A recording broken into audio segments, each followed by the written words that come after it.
नमस्कार दोस्तों, स्वागत है आपका मेरे YouTube चैनल MV गैलेक्सी पर। दोस्तों, आज जो कहानी मैं आपको सुनाना चाहता हूँ वो एक सच्ची घटना है। दोस्तों, भारत में कई महान राजा हुए, लेकिन उनमें से सबसे महान राजा थे राजा अम्बरीश।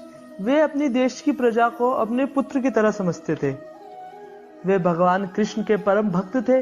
वे भगवान कृष्ण की पूजा, आरती, उनकी मंदिर की साफ सफाई, भोग आदि हर काम स्वयं करते थे।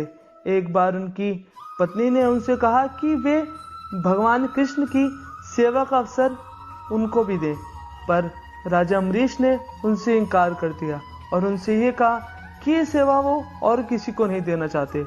कुछ दिन बाद जब राजा एक दिन सुबह उठे, तब राजा ने एक मीठा सुर सुना, जिसको सुनकर राजा बहुत प्रसन्न हुए। वह उस स्वर की ओर गए, तब राजा ने देखा कि उनकी पत्नी एक गीत गा रही थी। इस कारण राजा ने खुश होकर रानी को भगवान कृष्ण की भजन कीर्तन करने का काम दिया। उसके कर्मों से भगवान उससे बहुत खुश रहते थे। ये सब देख राजा इंद्र को लगा कि कहीं वे उनका राजपाट उनसे छीनकर राजा अम्बरीश को ना दे दें और उन्हें देवताओं का राजा नहीं बना दे। जिस कारण इंद्र ने दुर्वासा ऋषि को राजा अम्बरीश की भक्ति की परीक्षा लेने के लिए। राजा अम्बरीश कई तरह के व्रत किया करते थे, जिनमें से एक एकादशी का व्रत भी था। वे एकादशी का व्रत करके ऋषि महात्माओं को भोजन कराते थे और स्वयं उसके बाद ही भोजन करते थे।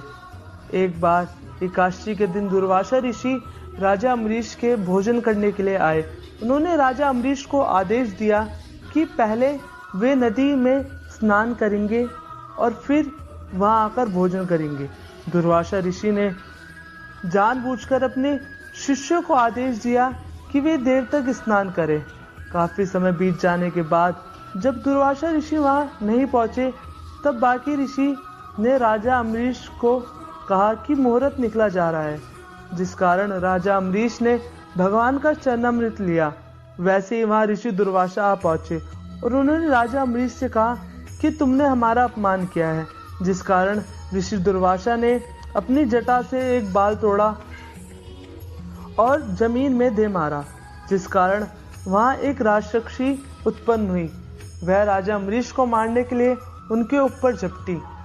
तभी भगवान विष्णु का सुदर्शन राजा अम्बरीश की रक्षा के लिए वहां आ गया और सुदर्शन ने उस राक्षसी को मार दिया। उसके बाद सुदर्शन ऋषि दुर्वासा के पीछे पड़ गया। सुदर्शन से बचने के लिए वह ब्रह्मलोक में ब्रह्मा जी से मदद मांगने पहुंचे, परंतु ब्रह्मा जी ने उनकी सहायता करने से इनकार कर दिया। उसके बाद वे कैलाश पर्वत पर शिव जी के पास पहुंचे, परंतु शिव जी भी उनकी मदद नहीं कर सके। शिव जी ने उन्हें सुझाव दिया कि वे भगवान विष्णु से मदद मांगने पहुंचे। तब वह भगवान विष्णु के पास क्षीर सागर में उनसे मदद मांगने पहुंचे। तब भगवान विष्णु ने उनसे कहा कि तुम्हारी मदद सिर्फ राजा अम्बरीश ही कर सकते हैं। तो वे दोबारा राजा अम्बरीश के पास पहुंचे और उनसे जाकर क्षमा मांगी। उसी वक्त राजा अम्बरीश ने सुदर्शन से प्रार्थना की कि वे ऋषि दुर्वासा को छोड़ दे। इसके बाद ऋषि दुर्वासा ने राजा अम्बरीश से दोबारा क्षमा मांगी और उनके अनुष्ठान को पूरा करवाया। दोस्तों, यह एक सच्ची घटना है।